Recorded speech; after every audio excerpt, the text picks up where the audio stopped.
Today's lesson is based on a question that was asked in the comments on a previous video. On the previous video, we had to find the integral of sine 4x. And ChotQC has asked, well, what if we have limits on that? In other words, it's a definite integral. Let's go ahead and do that. So we've got the integral of sine 4x with respect to x. I'm going to make a substitution here. So let u equal 4x, and then go ahead and differentiate that. So du by dx is equal to 4. Now if we rearrange this, we can find what dx is. So dx will be equal to du over 4. And now that I've done that, I can put those substitutions into that original integral. So I've got the integral of sine.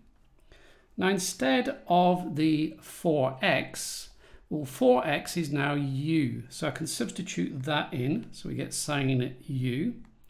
And the other thing, instead of dx, well, we've made that substitution. Now dx is equal to du over 4.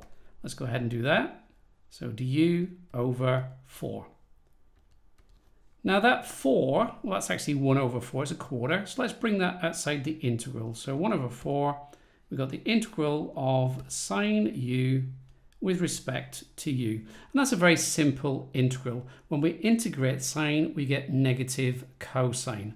So let's go ahead and do that. So we'll get negative a quarter. We get cosine of u. Now the cosine of u, well, let's put the substitution back in. We know that u here is actually 4x. So let's go ahead and do that. We've got negative a quarter, and we've got cosine of 4x.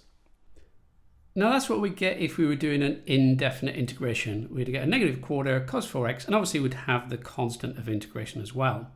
But what we're doing is the integral between 0 and pi over 2 of sine 4x with respect to x. So what we're going to get is negative a quarter cosine of 4x, and obviously that's between 0 and pi over 2.